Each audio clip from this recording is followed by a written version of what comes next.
அப்படின்னா டைட்டானியம் 3+ அப்படிங்கிறது படிகப்புல பிளப்பு ஆற்றல் வந்து ஈனிகளை பொறுத்து பின்வரும் வரிசையில் அமைதுன்னு சொல்லியிருக்காங்க பாருங்க.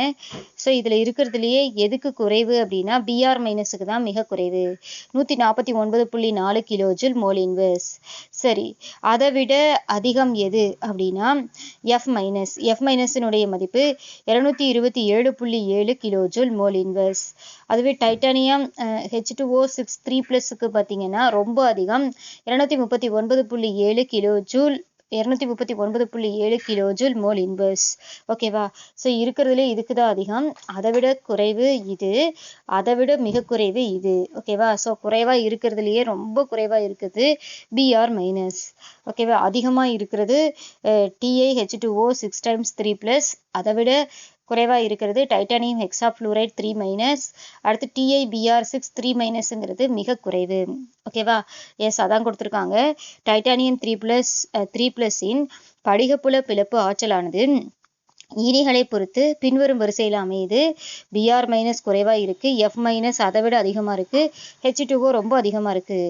ஸோ இதை போலத்தான் நிறமாலை தரவுகளின் அடிப்படையில் கொடுக்கப்பட்டுள்ள மைய உலோக அயனிக்கு பல்வேறு ஈனிகள் படிகப்புல பிளப்பு திறனை பெற்றிருக்கு. ஸோ அதனுடைய வரிசையை பின்னாடி கொடுத்துருக்காங்க பாருங்க.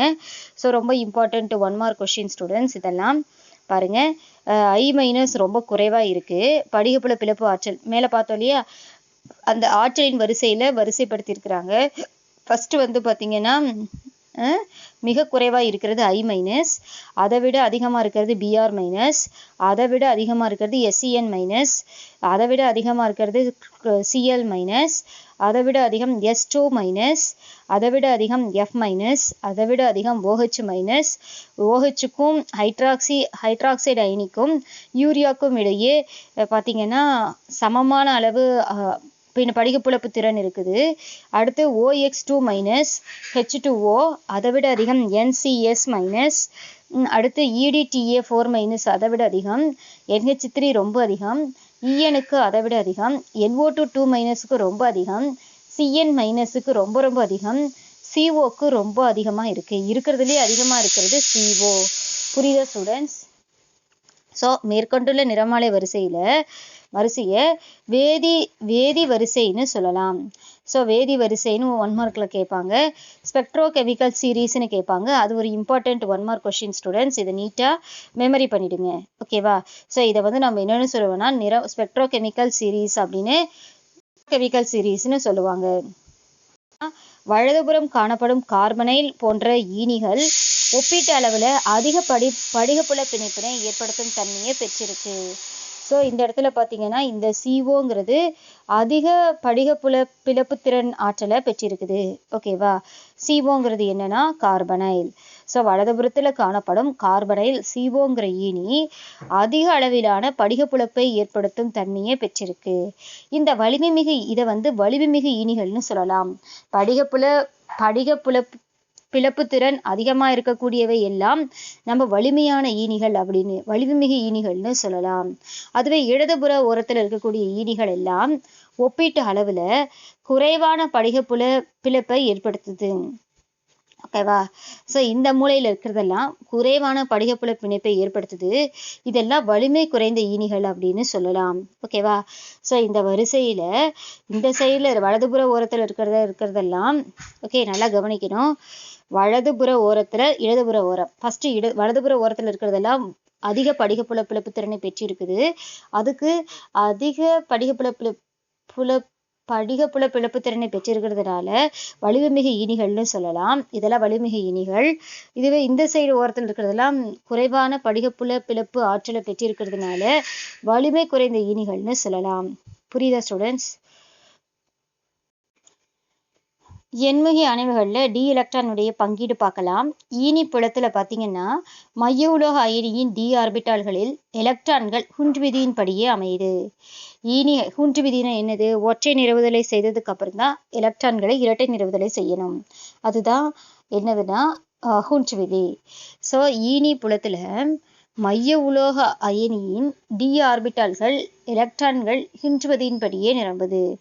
ஸோ ஈனி புலத்தில் மைய உலோக அயனியினுடைய வெற்று ஆர்பிட்டால்கள் வெற்று ஆர்பிட்டால்களில் எலக்ட்ரான்கள் எப்படி நிரம்புதுன்னா கூற்று விதியின் படிதான் நிரம்புது. ஸோ எண்முகி அணைவில் பார்த்தீங்கன்னா D2 D3ங்கிற எலக்ட்ரான் அமைப்புகளில் எலக்ட்ரான்கள் வெவ்வேறு சம ஆற்றல் உடைய டி ஆர்பிட்டாலில் இணையாகாமல் தனித்தனியே நிரம்புது. நல்லா கவனிக்கணும் ஸ்டூடெண்ட்ஸ். D2 D3 அப்படிங்கிற எலக்ட்ரான் அமைப்புகளில் T2 D3 அப்படின்னா டி ஆர்பிட்டால் 2 எலக்ட்ரானும் டியில் 3 எலக்ட்ரான்களும் இருந்தால் அந்த மாதிரி இருக்கக்கூடிய எலக்ட்ரான் அமைப்பு வந்துச்சு அப்படின்னா அதில் இருக்கக்கூடிய எலக்ட்ரான்கள்லாம் எப்படி நிரம்புதுன்னா வெவ்வேறு சம ஆற்றலுடைய டி ஆர்பிட்டாலில் இணையாகாமல் தனியாக நிரம்பும் இல்லையா. ஸோ 2 மட்டும் வந்துச்சுன்னா 2 எலக்ட்ரான்கள் மட்டும் நிரம்பும்.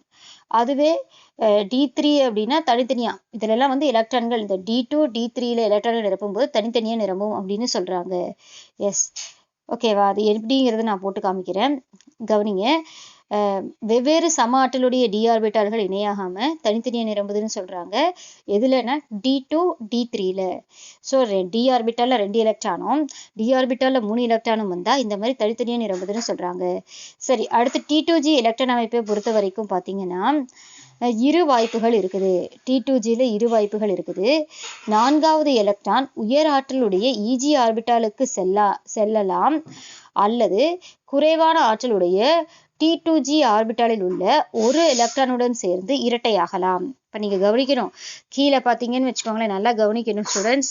இப்போது T2Gனா 3 ஆர்பிட்டால் நம்ம படிச்சிருக்கிறோமா, DXY DYZ DZX அப்படிங்கிறது என்னது, T2G ஆர்பிட்டால்.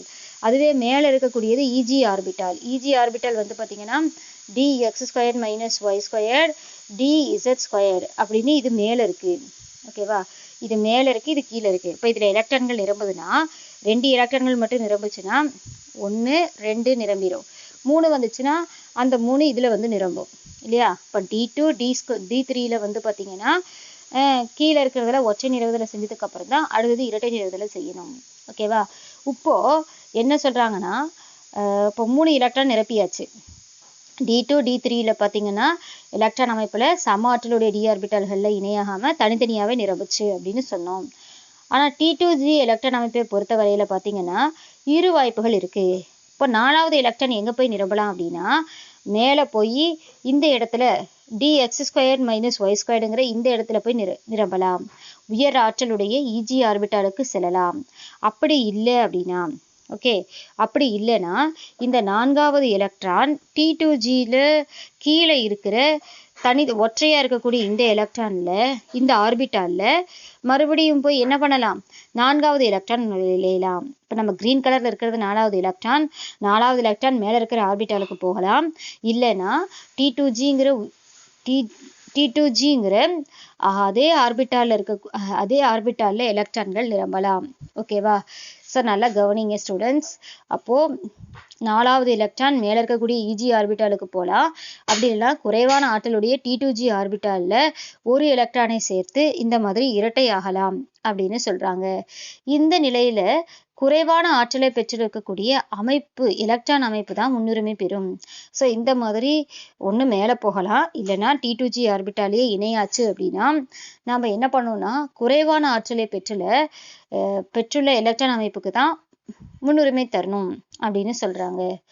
எஸ், பாருங்க, எண்முகி படிகப்புல ஆற்றல்ல டெல்டா நாட்டானது எலக்ட்ரானை இணையாக்க தேவையான ஆற்றல் Pயை விட அதிகமாக உள்ள நேர்வுகளில் ஓகேவா. படிகப்புல ஆற்றல்ங்கிறது டெல்டா நாட்டுங்கிறது படிகப்புல ஆற்றல். அது எலக்ட்ரானை இணையாக தேவையான ஆற்றல் P. ஓகேவா. ஸோ அப்போ டெல்டா நாட் அப்படிங்கிறது எண்முகியின் படிகப்புல ஆற்றல், எலக்ட்ரானை இணையாக்க தேவையான ஆற்றல் P. இந்த ரெண்டையும் ஒப்பிட்டு பார்க்குறோம். இதில் P அதிகமாக இருக்கக்கூடிய இதை விட எண்முகி படிகப்புல ஆற்றல் டெல்டா நாட்டை விட P மதிப்பு அதிகமாக இருக்கக்கூடிய நேர்வுகளில் பார்த்தீங்கன்னா 4வது எலக்ட்ரான் T2G ஆர்பிட்டாலில் உள்ள ஒரு எலக்ட்ரானுடன் இணையாகும். ஓகேவா. எங்கே போய் இணையாகும், T2G ஆர்பிட்டால் இணையாகும். கவனிங்க ஸ்டூடெண்ட்ஸ், நான் மறுபடியும் போட்டு காமிக்கிறேன். இப்போ டெல்டா நாட்டுடைய மதிப்பு டெல்டா நாட் மதிப்பு P மதிப்பையும் ஒப்பிடுறோம். P மதிப்பு அதிகமாக இருந்தால் நீங்கள் கவனிக்கணும், கீழே DXY DYZ DZX இருந்துச்சு, மேலே dx² - y² dz² இருந்துச்சு. இப்போ இது வந்து T2g ஆர்பிட்டால், இது Eg ஆர்பிட்டால். இதில் எலக்ட்ரான்கள் ஃபஸ்ட்டு 1 2 3 எலக்ட்ரான்கள் நிரம்பிடுச்சு. 4வது எலக்ட்ரான் இப்போ எங்கே போய் நிரம்பும் அப்படின்னா, எங்கே போய் நிரம்பும்னா இங்கே பாருங்க, இந்த மாதிரி இருந்துச்சு அப்படின்னா, P மதிப்பு அதிகமாக இருந்துச்சுன்னா 4வது எலக்ட்ரான் T2g ஆர்பிட்டாலேயே போய் எலக்ட்ரானை என்ன பண்ணும், இணை பண்ணிடும்னு சொல்கிறாங்க. எஸ், புரியுதா ஸ்டூடெண்ட்ஸ்? அதே மாதிரி 4வது எலக்ட்ரான் உயர் ஆற்றலுடைய EGக்கு எப்போ போகும்? EGக்கு எப்போ போகும்னா, டெல்டா நாட்டுடைய மதிப்பு P மதிப்பை விட, ஸோ டெல்டா நாட்டுடைய மதிப்பு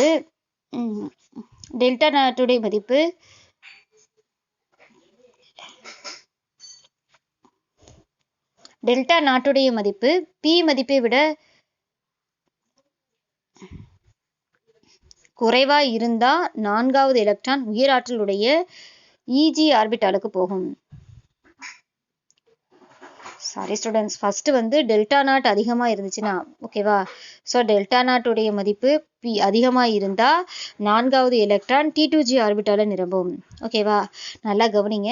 டெல்டா நாட்டுடைய மதிப்பு Pயை விட அதிகமாக இருந்துச்சுன்னா 4வது எலக்ட்ரான் T2g ஆர்பிட்டாலில் நிரம்பும். அதுவே டெல்டா நாட்டுடைய மதிப்பு நல்லா கவனிங்க. டெல்டா நாட்டுடைய மதிப்பு, ஸோ டெல்டா நாட்டுடைய மதிப்பு அதிகமாக இருக்கிற நேர்வில் 4வது எலக்ட்ரான் T2g ஆர்பிட்டாலை நிரம்பிச்சு. அதுவே டெல்டா நாட்டுடைய மதிப்பு எப்படி இருக்குதுன்னா, பாருங்க ஸ்டூடெண்ட்ஸ், இப்போ டெல்டா நாட்டு மதிப்பு P மதிப்பை விட குறைவாக இருக்கும்போது என்னாகும்னா, நமக்கு குறைவாக இருக்கும்போது 4வது எலக்ட்ரான் உயர் ஆற்றலுடைய T2g ஆர்பிட்டாலில் EG ஆர்பிட்டாலில் போய் நிரம்பும். ஓகேவா? நல்லா கவனிக்கணும். ஸோ இப்போது 3 எலக்ட்ரான்கள் கீழே நிரம்பிடும். ஓகேவா?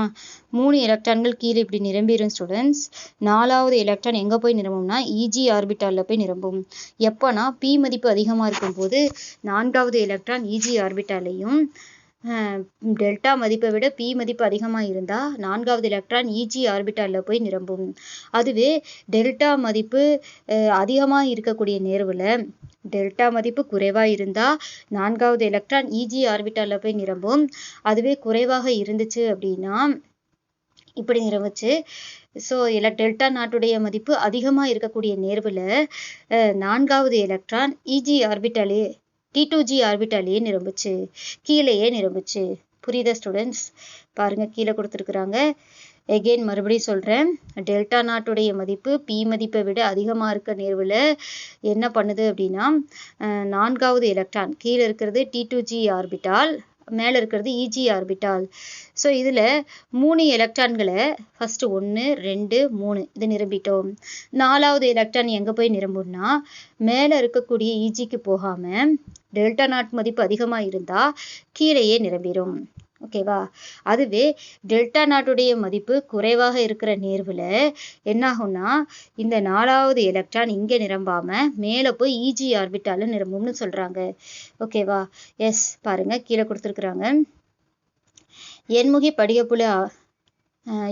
படிகப்புல ஆற்றல் டெல்டா நாட் மதிப்பானது எலக்ட்ரான்களை இணையாக்க தேவையான ஆற்றலை விட அதிகமாக இருக்கிற நேர்வில் 4வது எலக்ட்ரான் T2g ஆர்பிட்டாலில் ஒரு எலக்ட்ரானுடன் இணையாகுது.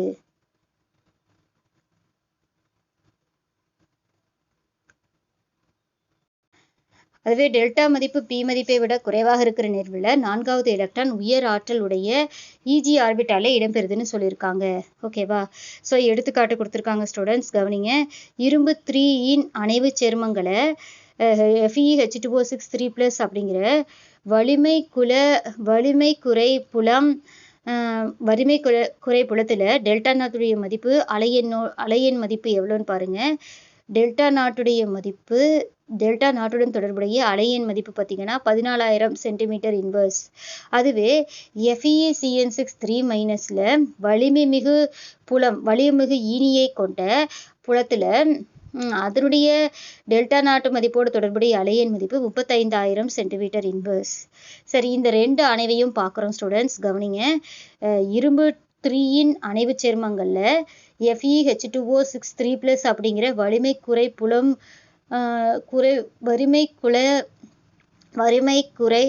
வலிமை குறை புலம் தொடர்புடைய அலையின் மதிப்பு 14,000 சென்டிமீட்டர் இன்வர்ஸ்னும், FeCN6 3- அப்படிங்கிற வலிமை மிகு புலத்துல டெல்டாவோட மதிப்பு அலையின் மதிப்போட தொடர்புடைய டெல்டா நாட்டுடைய தொடர்புடைய அலையனோட மதிப்பு என்னன்னா 35,000 சென்டிமீட்டர் இன்வர்ஸ்னும் சொல்லியிருக்காங்க.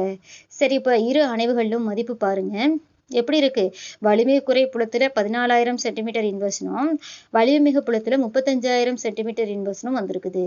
இங்க ஈனிகள் இருக்கிறது தான் பொறுத்து தான் வலிமை குறை புலம் வலிமை மிகு புலம்னு சொல்றோம். H2Oங்கிறது வலிமை குறைந்த ஈனி, ஸோ அதனால வலிமை குறை புலம்னு சொல்றோம். மைய உலோக அயனி Fe தான். அடுத்ததுலயும் மைய உலோக அயனி Fe தான். பட் இங்க புலம் பார்த்தீங்கன்னா வலிமை மிகு புலம். ஓகேவா? எஸ். சரி பாருங்க, Fe3+ இணையாக்க ஆற்றலுடன் தொடர்புடைய அலையின் மதிப்பு பார்த்தீங்கன்னா 30,000 சென்டிமீட்டர் இன்வர்ஸ்.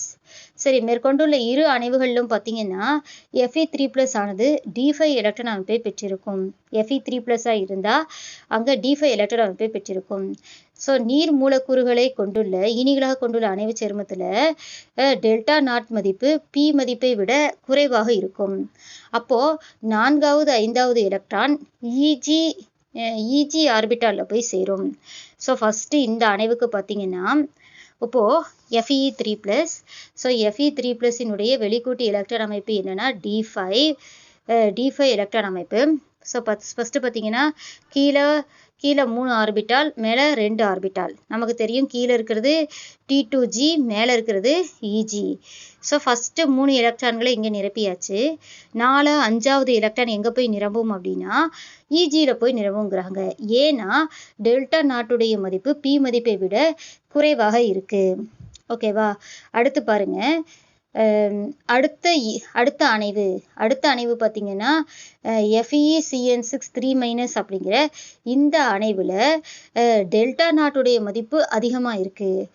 டெல்டா நாட்டுடைய மதிப்பு அதிகமா இருக்கிறதுனால 4வது 5வது எலக்ட்ரான் வலிமை மிகு புலத்துல வலிமை மிகு ஈனிகளை கொண்ட புலத்துல எப்படி இருக்குதுன்னா T2G ஆர்பிட்டாலோட எலக்ட்ரானோட இணையாகுது. ஸோ இப்போ அதனுடைய எலக்ட்ரான் அமைப்பு பாருங்க, T2G5 EG0. அப்போ என்ன ஆகுது பாருங்க, நல்லா கவனிங்க. டெல்டா நாட்டுடைய மதிப்பு P மதிப்பை விட அதிகமாக இருக்கக்கூடிய நேர்வுல கீழே T2G ஆர்பிட்டால்கள் இருக்கு, மேலே EG ஆர்பிட்டால்கள் இருக்கு. சரி, இப்போ எலக்ட்ரான்கள் எங்க போய் நிரம்புது அப்படின்னா கவனிங்க ஸ்டூடெண்ட்ஸ். ஃபர்ஸ்ட் 3 எலக்ட்ரான் எங்க வந்து சேருது அப்படின்னா கீழே வந்துடுது. சரி, 4வது எலக்ட்ரான் எங்க போகுதுன்னா கீழே இருக்கக்கூடிய T2G ஆர்பிட்டாலேயே இணை பண்ணுது. இது 4வது எலக்ட்ரான், இது 5வது எலக்ட்ரான். 4வது எலக்ட்ரான் கீழே இருக்கிறதுலையே 5வது எலக்ட்ரானும் கீழேயே இணையாகுது. ஓகேவா? எஸ். அப்ப பாருங்க, டெல்டா நாட்டுடைய மதிப்பு P மதிப்பை விட அதிகமாக இருக்கக்கூடிய நேர்வுல T2G ஆர்பிட்டால்ல எலக்ட்ரான்கள் என்ன ஆகுது? இரட்டையாகுது. ஸோ அதனால என்ன எலக்ட்ரான் அமைப்பு உருவாகுதுன்னா T2G5 அப்படிங்கிற எலக்ட்ரான் அமைப்பு உருவாகுது. ஓகேவா? எஸ், கவனிங்க. படிகப்புல நிலைப்படுத்தும் ஆற்றல், கிறிஸ்டல் ஃபீல்டு ஸ்டெபிலைசேஷன் எனர்ஜி அப்படின்னு சொல்லுவாங்க. CFSE மதிப்பு பார்த்தீங்கன்னா மதிப்பு கணக்கிடலாம். அப்படி கணக்கிடும் போது ஆர்பிட்டால்களின் எலக்ட்ரான்களின் உண்மையான பங்கீட்டை நாம தீர்மானிக்க இயலும். ஸோ ஈனி புலத்துல பார்த்தீங்கன்னா லிகாண்ட் ஃபீல்டை நம்ம ELFனும், ஐசோஃபீல்டு சமச்சீர் புலத்தினுடைய சமச்சீர் புலம் அப்படின்னு சொல்லுவோம். ஐசோங்கிறது சமச்சீர் புலத்தையும், ஈனி புலத்தை IEIFனும் குறிப்பிடுறோம். ஓகேவா? ஈனி புலத்தை IEIFனும் சமச்சீர் புலத்தை EISOனும் குறிப்பிடுறோம். ஓகேவா? சரி, கீழே பாருங்க. எலக்ட்ரான் அமைப்பினை பொறுத்து இந்த ஆற்றலுக்கு இடையே இருக்கக்கூடிய வேறுபாடு தான் படிகப்புல நிலைப்படுத்தும் ஆற்றல் EFSBன்னு சொல்லலாம். கிறிஸ்டல் ஃபீல்டு ஸ்டெபிலைசேஷன் எனர்ஜி என்னன்னா இந்த 2 ஈனி புலம் மற்றும் சமச்சீர் புலத்துக்கு இடையே இருக்கக்கூடிய வேறுபாடு தான். ஓகேவா? பாருங்க, ELF ligand field energy ELF minus சமச்சீர் புல ஆற்றல் E ஐசோ.